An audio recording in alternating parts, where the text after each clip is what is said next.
오늘 설교 제목을 하나님은 믿음대로 사는 자를 실망시키지 않으십니다. 이렇게 정해왔습니다. 따라하십시다. 하나님은 믿음으로 사는 자를 실망시키지 않으십니다.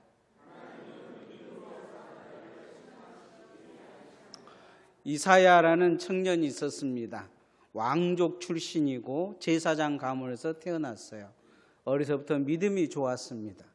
그에게는 우상이 하나 있었어요.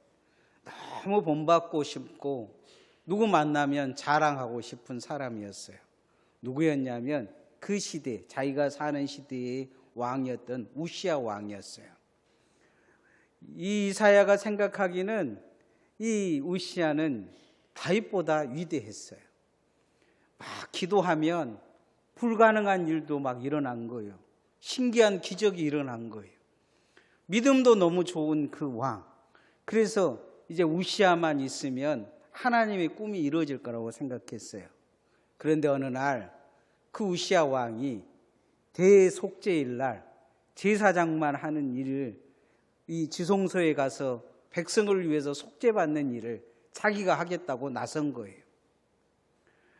사람들이 말리는데도 그냥 우겨서 들어간 거죠. 그러고는 그곳에 기도하려고 시도하다가 이마에 문둥병이 걸려버려요. 나병이 걸린 사람은 골방에다 가둬야 되기 때문에 왕인데 골방에다 가둬요. 아마 이사야는 그런 생각을 했을 거예요. 하나님이 좀 이렇게 징계하시다가 고쳐주시겠지. 그런데 끝내 그 골방에서 나오지 못하고 죽고 맙니다. 이사야는 갑자기 꿈이 사라져버린 거예요. 우시야 왕만 있으면 뭔가 될 줄 알았는데 그 우시야 왕이 범죄해서 하나님의 징계받고 죽어버린 거죠. 그러니까 이 사람 저 사람 만나면서 하나님이 너무한다, 하나님께 실망했다, 이제 우리나라는 망했다 하고 헛소리를 해대기 시작해요. 그런데 어느 날 하나님이 그에게 나타나셔서 그를 선지자로 부르셔요. 이사야가 하나님을 만나고 나는 망하게 되었도다 이렇게 이야기하는데 하나님께서 숯불을 가져다가 이사야의 입술을 지지시면서 그가 하나님 앞에 회개하게 만드셔요. 그리고는 하나님이 그에게 주신 메시지들은 주로 이런 메시지예요. 그 시대의 사람들은 하나님께 실망했을지 모르지만 하나님이 큰 실망이 그 안에 있었다는 거예요. 보이는 것은 뭔가 한 것 같은데 그렇지 않아요. 우시야 왕이 그렇게 해서 성전에서 죽어버리자 그 요담은 아주 신앙이 좋았어요. 그런데 자기도 하나님 앞에 가면 뭔 일이 일어날지 모르니까 자기 왕궁과 성전 사이에 담을 하나 쌓아요. 그리고 넘어가지를 않아요. 문을 하나 만들어 놓고는 절대 그 문을 들어서지 않아요. 죽을 때까지 예배하지 않아요. 기도하지 않아요. 그리고 그가 죽어요. 우시야의 손자 아하스가 왕이 되자마자 이제 아버지가 한 번도 넘지 않는 그것을 넘느냐? 그렇지 않아요. 거기에다가 못질을 해요. 절대 못 넘게 해요. 그는 혼자 성소에 들어가서 이상한 짓을 해요. 우상을 만들어 놓고 거기에서 바알의 종교를 믿고 아세라 상을 세워요. 바알과 아세라 상을 세웠다는 이야기는 거기에서 이방 신들을 섬기면서 하는 모든 행위를, 행음하는 그 행위를 성전에서 했다는 이야기예요. 하나님은 그것을 보고 계셨던 거죠. 실망하시고 계신 하나님. 많은 사람들은 자신이 교회를 실망했고 목회자를 실망했고 사람들을 실망해서 교회를 떠난 사람들도 있어요. 그러고는 실망해서 이사야처럼 헛소리를 해대는 많은 사람들이 있어요. 근데 한 가지 그 사람들이 기억하지 못한 게 있어요. 무엇이냐? 하나님이 그 신앙을 보고 실망하고 계신다는 거예요. 세상을 보고 이러쿵저러쿵 이야기하고 교회가 어떻게 되었으면 좋겠다고 이야기하고 목회자가 어떻게 됐으면 좋겠다고 이야기하고 성도들은 어떻게 되겠으면 좋겠다고 이야기하면서 내 신앙은 하나님이 원하는 신앙이야 한 거예요. 하나님은 그 시대를 보고 말씀하시는 게 아니에요. 그 한 사람을 보고 말씀하시면서 그 시대를 보고 실망하셨다 하시면서 왜 실망했느냐? 그 신앙으로는 그 미래에 역사하시고 축복하실 하나님을 만나볼 수 없다는 거예요. 진노 가운데 계신, 실망 가운데 계신, 심판하고 계시려고 준비하고 계신 하나님만을 만나볼 수 있다는 거예요. 우리는 신실하신 하나님은 반드시 믿음으로 사는 자를 실망시키지 않는다는 것을 성경을 통해 잘 알 수 있어요. 오늘 성경에 아마 이 사람처럼 살았다면 하나님은 실망했을 거예요. 누구도 하나님을 믿으려고 하지 않을 거예요. 그런데 요셉은 하나님 앞에 믿음으로 신실해요. 신실한 요셉의 삶에 하나님이 신실하게 역사하셔요. 이제 요셉이 그 고백을 하고 있는 거예요. 하나님은 신실하십니다. 나도 하나님 앞에 신실하게 살겠습니다. 이 고백인 거죠. 따라합시다. 하나님은 신실하십니다. 그러므로 우리도 신실해야 합니다. 윌리엄 윌버포스라는 사람이 있어요. 부잣집 도련님이었어요. 어려서부터 곱추로 태어났지만 아버지를 잘 만나서 공부를 해서 이 대대로 물려주는 이 영국의 상원의원이 됐어요. 20세에 됐으니 얼마나 사람들이 부러웠겠어요. 어느 날 신앙이 좋아서 하나님께 기도하는데 하나님의 음성이 들려요. 네가 상원의원 된 것은 내가 너를 영국에서 노예를 해방시키기 위한 것이다 이야기해요. 윌리엄이 깜짝 놀래요. 왜냐하면 윌리엄의 집안이 노예를 팔아먹어가지고 성공한 집안이거든요. 당장 지금 노예 장사를 그만두면 망할 상황이에요. 근데 윌리엄이 그렇게 이야기해요. 윌리엄이 가서 아버지에게 그 이야기하니까 미쳤다 그래요. 형들은 윌리엄을 보고 아주 배신자라 그래요. 그런데 사람들, 그 친척들과 모든 상원, 하원 의원들이 다 그렇게 손가락질 하는데 윌리엄은 그때부터 하나님의 말씀을 받은 그 삶대로 노예 해방을 위해 최선을 다해요. 형제들이 원수가 됐어요. 주변의 사람들이 다 원수가 됐어요. 그가 죽을 때까지 그 일을 해요. 그런데 윌리엄이 죽기 3일 전에 영국의 노예제도가 폐지됩니다.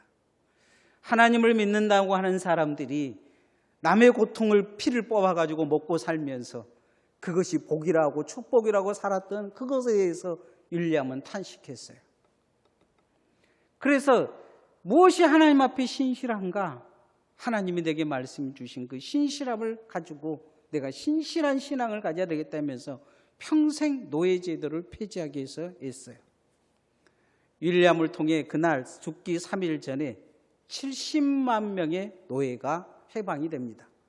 대영 제국이 그렇게 선포하니까 대영 제국의 당시에 지구의 3분의 1을 거의 지배하고 있었는데 그곳에서 수억의 사람들이 노예에서 풀려납니다.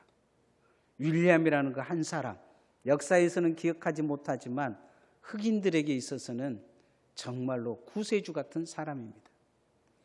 오늘 신실하신 하나님이 이 요셉에게도 하나님께서 이제 종으로 살다가 형들에게 팔려서 종으로 살다가 또 그 집 사람들의 모함을 통해 감옥에 있다가 하나님의 은혜로 총리가 됐어요. 결혼을 했습니다. 그리고 이제 아이를 낳았어요. 이 아이를 낳고 나서 그가 고백한 게 뭐냐? 하나님은 신실하시니 하나님은 약속을 지키신다는 거예요. 내가 하나님 앞에 그렇게 신실하게 사는 게 하나님이 이제 그 약속을 지키셨다 이렇게 고백해요. 41장 51절 말씀 읽어보십시다. 시작. 요셉이 그의 장난 이름을 므낫세라 하였으니 하나님이 내게 내 모든 고난과 내 아버지의 온 집의 일을 잊어버리게 하셨다 하며 내가 하나님의 주신 꿈을 안고 신실하게 남의 집 종이의 상으로 팔려서 형들이 그냥 팔아먹어서 왼수 같은 형들이 팔아먹어서 그렇게 살았을지라도 내가 그것의 신실함을 잊지 않았고 내가 종이 되었을 때도 하나님의 꿈을 위해 신실하게 살았는데 이제 하나님이 내게 그 신실함으로 복을 주셨다는 거예요. 애굽의 총리가 된 이상 앞뒤에 이제 구절들을 쭉 읽어보면 주님의 꿈처럼 7년의 풍년이 일어나고 이제 흉년이 다가와요. 신실하신 하나님이 요셉을 쓰신 주된 이유는 어디에 있느냐? 그가 신실하기 때문이에요. 하나님을 실망시키지 않았어요. 하나님을 그렇게 하나님 되게 살기 위해서 하나님이 주신 꿈을 안고 평생 신실하게 산 거죠. 이 요셉은 그렇게 이야기해요. 자기가 그렇게 신실하게 산 고난의 삶이 헛되지 않았다. 이렇게 이야기합니다. 오늘 여러분 힘들고 어려움, 실망스러운 일을 겪은 일이 있을지라도 그 삶이 내게 다가올지라도 신실함을 잃지 않기를 소원합니다. 여러분이 하나님 앞에 그렇게 신실하면 신실하신 하나님이 남들이 생각한 것보다 더 큰 복을 여러분에게 허락하실 것입니다. 그래서 우리는 오늘 예배에 신실하고 기도에 신실하고 정직하고 정말로 정결하게 하나님을 섬겨야 될 줄 믿습니다. 실망시키지 아니하시는 하나님을 보고 오늘 그 신실하신 하나님을 붙들기를 소원합니다. 하나님은 약속하면 지키십니다. 그래서 우리도 주님과의 약속을 기억하고 무엇을 약속했는지 하나님이 나에게 신실함을 역사하셨다면 지켜야 될 줄 믿습니다. 따라합시다. 하나님은 약속을 지키십니다. 그러므로 우리도 주님과의 약속을 지켜야 합니다. 여러분, 하나님께 내게 주시겠다고 했던 약속들, 뭔가 바라는 것들은 머릿속에 가득하면서 내가 하나님께 약속했던 것들은 다 잊어버리고 계고 있지는 않습니까? 한때 록펠러는 50세가 돼서 세계의 최고의 부자가 됩니다. 그런데 어느 날 그에게 덜컥 죽을 병이 다가옵니다. 의사에게 찾아가서 조금만 더 살면 안 되겠냐 그랬더니 6개월밖에 못 산다는 거예요. 그러고는 병원의 그 로비에서 실망하게 이렇게 앉아 있는데 어떤 어머니가 아이를 데리고 의사에게 사정하는 거예요. 제발 나중에 돈을 갚을 테니 수술만 해달라고. 이 아이가 수술만 할 수 있는데 돈이 없어서 죽게 생긴 거죠. 록펠러의 생각에는 먼지만큼도 안 되는 돈이에요. 그래서 록펠러가 의사를 불러서 저 아이 병을 내가 고쳐주겠다고 이야기를 해요. 그리고는 마음에 갑자기 평안함이 찾아온 거예요. 작은 선을 행하고 나서. 그 평안함 속에 뒤돌아보니까 엉망으로 살아가고 있는 자신이 보인 거예요. 돈 벌기 위해서 남의 회사 뺏어먹고 그리고 사업한다고 비행기를 타고 다니고 그렇게 사업한다고 그냥 잔치 매일 저녁 잔치를 베풀면서 주일날은 하나 둘씩 빼먹고 하나님께 그렇게 어려서부터 철저히 11조로 훈련받았는데 어느 순간부터 돈이 아까워서 11조 하지 않고 그렇게 망가져버린 자기 신앙을 발견한 거예요. 록펠러는 그때부터 정신을 차려요. 남은 시간이라도 하나님 앞에 바르게 살자. 그리고 자기 재산을 가지고 가난한 자를 돕는 재단을 만들어요. 그리고 직원들을 데워서 지금까지 11조 못한 것 철저히 계산하는 직원들을 따로 세워요. 그리고 예배에 늘 일찍 와서 첫 자리에 앉아요. 맨 앞에 앉아서. 하나님 앞에 신실하려고 다시 시도를 한 거예요. 하나님이 왜 복을 주셨는지 기억한 거예요. 록펠러는 그러고 나서 더 많은 생을 삽니다. 43년을 더 살아요. 그가 마지막 죽기 전에 누군 목사님이 와서 이야기를 하는데 당신의 인생은 어떤 인생이었습니까? 물으니까 록펠러가 그래요. 돈벌레로 살았던 55년은 나에게 있어서 정말로 지옥 같은 삶이었지만 주님의 사람으로 43년을 산 삶은 행복했습니다. 노펠러에게 하나님이 회개하고 다시 신실함으로 돌아오는 그 삶에 긴 시간의 행복을 주님과 누릴 수 있도록 허락해 주신 거예요. 요셉은 오늘 그런 이야기를 해요. 나는 하나님 앞에 행복을 되찾았습니다. 나의 과거는 불행하지만 오늘 하나님은 나에게 행복을 주셨습니다. 그 고생을 축복으로 바꿔주셨습니다. 둘째를 낳고 나서 이제 내가 하나님께 약속을 지킬 때입니다. 이렇게 고백해요. 41장 52절 말씀 읽어보십시다. 시작. 차난의 이름을 에브라임이라 하였으니 하나님이 나를 내가 수고한 땅에서 번성하게 하셨다 합니다. 둘째를 낳고 나서 이제 첫째를 낳고 나서 내가 행복하다 이야기했는데 둘째를 낳고 나서 뭐라고 고백을 하냐면 이제 내가 하나님이 내게 번성하게 하셨는데 하나님이 번성하게 하실 이유를 내가 알고 있다는 거죠. 나 혼자 잘 되기 위해서 나 혼자 잘 먹고 잘 살기 위해서 하나님이 나를 그 고생에서 끌어내서 행복하고 축복으로 이끄신 것이 아니라는 거예요. 이 고백 속에는 요셉이 하나님의 목적대로 살겠다는 결심이 있는 거예요. 하나님께서 축복한 삶을 자신을 위해 살기보다 하나님의 영광을 위해 살겠다는 거예요. 이제 내가 주님께 쓰임받고 내가 주님이 그 계획하신 일대로 내가 살며 그렇게 약속을 지키겠다는 거예요.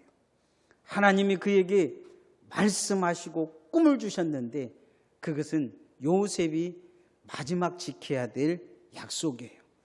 많은 사람들은 성공하고 나고 많은 사람들은 뭔가 하나님이 그들을 세워주면 약속을 잃어버려요. 점점 엉망이 되어가요. 그러나 요셉은 이 축복은 하나님이 나에게 주신 특별한 약속이라는 것을 기억하고 이제 지키겠다는 거예요. 요셉이 지킨 모습이 나타나는데 그 첫 번째가 뭐냐? 그가 총리가 돼서 보디발의 집 사람들을 끌어다가 죽이는 일을 하지 않아요. 용서하는 거죠. 두 번째, 형들이 찾아왔을 때 자기를 그렇게 죽이려고 모함하고 손가락질하고 괴롭혔던 최고의 형이 있어요. 그게 누구냐? 시몬이에요. 그런데 그 형들을 다 용서해요. 나중에 형들에게 그 아버지가 죽자 그런 이야기를 해요. 하나님이 계획하신 것이다. 하나님이 계획했는데 내가 뭐 어쩌게 했느냐. 그리고 걱정하지 말라. 내가 당신들의 자녀도 내가 책임지겠다. 하나님의 약속이 여기 있는데 내가 하나님께 약속을 지키며 살겠다. 아마 어려서 그가 두 번의 꿈을 꿨을 때 그런 약속을 했을 거예요. 하나님 이 꿈 이뤄주시면 내가 내 가족을 책임지겠습니다. 내 가족들, 내 형들을 책임지겠습니다 했을 거예요. 약속을 지킨 거죠. 우리의 삶에도 숙제가 있어요. 하나님이 우리를 부르실 때 고백한 고백이 있어요. 여러분 다 잊어버렸겠지만 세례 받을 때 고백했어요. 약속했어요. 여러분 항존직들은 항존직 여러분 임직 받을 때 다 손들고 약속했어요. 뭔 약속을 했는지도 모르죠. 뭔 약속을 했는지도 기억도 안 날 거예요. 권사님들은 교인들 잘 돌보란다는 약속했어요. 그런데 권사님들이 더 어쩔 때는 시험에 들어가지고 서리 집사님들 가서 위로해 주는 경향이 있어요. 여러분 항존직들은 교회에 철저히 순종한다고 약속했어요. 충성하고 헌신당한다고 약속했어요. 여러분 약속을 기억하시기를 소원합니다. 내게 주신 힘으로 주님을 섬기고 충성하고 봉사하면 하나님이 그에 합당한 복을 주실 줄 믿습니다. 우리는 예수 그리스도를 믿는 그 순간부터 우리는 사명을 받은 사람들입니다. 내 가족, 내 친족, 내가 아는 모든 사람들을 구원의 길로 인도하는 파수꾼으로 부름을 받았습니다. 또한 교회를 교회답게 세우는 일꾼으로 부름받았습니다. 우리는 하나님께 내가 자원해서 서원을 했고 내가 서약을 했는지는 모르지만 이미 약속한 그 약속을 반드시 지켜야 될 줄 믿습니다. 하나님은 나에게 먼저 약속하셨고 나에게 약속을 이루어가고 계시며 그 약속을 내가 지켜야 될 책임을 주고 계십니다. 그래서 하나님 앞에 신실하게 그 약속을 잘 감당하는 주님의 종들 되어지기를 소원합니다. 하나님은 그렇게 우리를 쓰시고자 원합니다. 하나님은 또한 우리가 귀하게 쓰임받는 종이 되기를 원합니다. 따라합시다. 하나님은 우리를 쓰십니다. 귀하게 쓰임받는 종들이 됩시다. 예수님의 제자들이 있습니다. 어떤 제자는 주님이 그렇게 말씀하셨어요.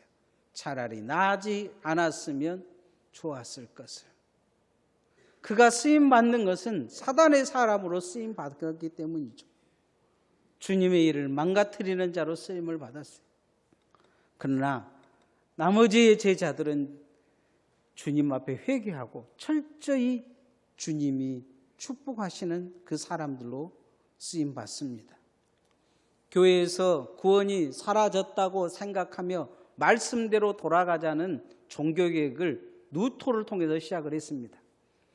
루터가 복음을 전하자 많은 사람들이 이제 주님 앞에 섰고 카톨릭과 개신교가 전쟁을 일으킵니다. 카톨릭이 무자비하게 사람을 죽여가자 개신교 교인들이 저항하기 시작한 거죠. 이것을 30년 전쟁이라고 얘기합니다. 이 전쟁 때 우리 코로나처럼 죽음의 병이 떠돌는데 흑사병이었어요. 그런데 교회마다 카톨릭 교인들이 개신교 예배당에 불을 지르기 시작합니다. 사택에도 불을 질러요. 독일의 모든 교회가 다 탔는데 한 교회가 남았어요. 프리덴스 교회라는 교회입니다.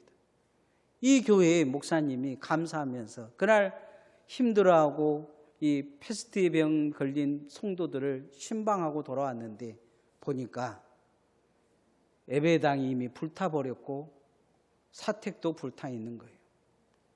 사택에 가까이 가서 걱정된 두 아들을 찾았는데 두 아들이 불 속에서 깨안고 죽어 있던 거죠. 목사님 부부는 이 두 아들을 깨안고 울면서 그때 기도했던 기도가 있어요. 나의 주님, 당신의 뜻대로 하소서. 온몸과 영혼을 다 주께 드리니 이 세상 고락간 주인도 하시고 큰 근심 주게 낙심케 마소서. 살든지 죽든지 주의 뜻대로 하소서. 이렇게 기도했다고 해요. 이 기도는 벤자민 슈멜크 목사님이 한 기도입니다. 우리 찬송가의 594장에 기록되어 있는 찬송가의 내용이에요. 신앙생활 하다 보면 믿음으로 살기 위해서 큰 희생을 따를 수 있어요. 고난과 환난 가운데 있을 수 있어요. 요셉도 긴 고난을 거쳐가면서 하나님 앞에 그렇게 살았어요. 오늘 우리가 예수 믿고 오늘 마음껏 예배를 드릴 수 있는 것은 이렇게 고난 가운데도 신실하게 하나님의 약속을 지키며 그렇게 하나님의 사람으로 살아간 사람들이 있었기 때문이에요. 하나님이 나를 쓰신다는 걸 알고 자기 자신을 십자가에 내어놓는 사람들이 있었기에 우리가 가능했던 거죠. 오늘 요셉도 그래요. 그 앞에 고난이 찾아오는데 고난 한가운데 자신을 내어놔요. 형들이 종으로 팔렸을 때 저항하지 않아요. 그리고 자기가 종으로 있다가 감옥에 갔을 때도 저항하지 않아요. 하나님의 꿈이 그에게 있었던 거예요. 이 고난의 과정을 통해 하나님이 이루실 일이 있다는 것을 안 거죠. 이제 7년, 풍년이 지나가고 총리가 되어서 7년, 흉년이 왔어요. 이제 쓰임 받을 때가 온 거죠. 사람들이 굶주리니까 바로에게 찾아가니까 바로가 그렇게 이야기해요. 요셉에게 가라. 41장 55절 말씀 읽어보십시오. 시작. 애굽 온 땅에 굶주림에 백성이 바로에게 부르짖어 양식을 구하는지라. 바로가 애굽 모든 백성이 이르되 요셉에게 가서 그가 너에게 이른 대로 하라 하니라. 바로가 그렇게 이야기해요. 나는 힘이 없지만 요셉이 있으면 너희들이 죽지 않고 이 기근을 넘길 수 있을 것이다. 그 이야기를 합니다. 제가 어제 동영상을 하나 봤는데 고고학자들이 나와서 이 고고학 유물을 설명하는 거예요. 그런데 애굽에 지금 이집트에 가면 그 7년 동안 기근이 있었다는 그것이 기록된 이 비석이 하나 발견된 거예요. 그걸 보면서 제가 무슨 생각을 했냐면 요셉이 그 시대에 있었던 그것은 사실이다. 그런 생각을 했어요. 요셉은 하나님이 자신을 어떻게 쓰실 줄 알았어요. 자신을 그렇게 그 쓰임새대로 산 거죠. 우리도 하나님이 나를 어떻게 쓰실 건가를 생각해 봐야 돼요. 어떤 그런 생각이 없다면 그냥 엉망진창으로 살 수 있죠. 하나님께서 나를 귀하게 쓰시려고 부르셨어요. 옆 사람한테 하나님이 귀하게 쓰시려고 부르셨습니다. 우리는 그걸 기억해야 돼요. 하나님이 나를 귀하게 쓰시려고 부르셨어요. 그런데 쓸모없는 사람으로 떨어지고 있지 않는지 뒤돌아봐야 돼요. 제가 이렇게 1,000원짜리, 2,000원짜리 사는 것을 좋아해요. 그래서 다이소에 가면 사고 싶은 게 많아요. 그래서 많이 사와요. 그런데 딱 1년 지나면 다 쓰레기통으로 들어가요. 별 쓸모가 없어요. 그때는 그럴 줄 알았는데. 그런데 우리가 우리 자신을 뒤돌아봐야 돼요. 하나님은 많은 자를 쓸모있게 부르셨어요. 그런데 내가 그 쓰임새 있게 잘 살고 있냐는 거예요. 하나님이 나를 귀하게 쓰시려고 부르셨는데 내가 신실하지 않으므로, 내가 실망했다고 투덜거림으로, 내가 내 사명을 발견하지 못함으로 점점 하나님이 너는 쓸모없어. 나 써달라고 예치지만 하나님 나 여기 있어요. 나 좀 써주세요 하고 예치지만 하나님은 너를 쓰면 교회가 망가져. 너를 쓰면 주변 사람들이 죽어. 너를 쓰면 많은 사람들이 고통스러워하면서 점점 멀리 밀어내고 계시지는 않는지. 너를 쓰면 교회가 살아. 너를 쓰면 사람들이 행복해. 너를 쓰면 이 시대가 새롭게 변화될 거야 하며 요셉처럼 귀하게 부르시고 계시는 않는지. 하나님이 나를 쓰실 수 있도록 귀하게 사시기를 소원합니다. 이제 말씀에 결론을 맺으면 하나님은 신실하게 살아가는 믿음의 사람들을 절대로 실망시키지 않으십니다. 우리는 그걸 기억해야 돼요. 오늘 실망하고 절망하고 삶에서 좀 힘들고 어렵더라도 내가 하나님 앞에 신실하신 하나님을 믿으면 하나님도 나를 신실한 그 삶에 축복하실 것입니다. 그러기에는 오늘 내가 신실하게 신앙생활을 해야 합니다. 하나님은 약속을 지키십니다. 성경에 그렇게 살도록 말씀대로 살면 하나님은 반드시 성경의 보기에 나오는 모든 것들을 하늘의 복과 땅의 복과 요셉이 그렇게 복을 얻은 것을 야곱이 인정한 것처럼 여러분의 삶에 하늘의 복과 땅의 복과 태의 모든 복을 여러분에게 주실 줄 믿습니다. 내가 하나님께 그렇게 쓰임받기 위해 신실하게 살며 귀하게 쓰임받아 신실하신 하나님을 고백할 수 있을 것입니다. 찬양하십시다.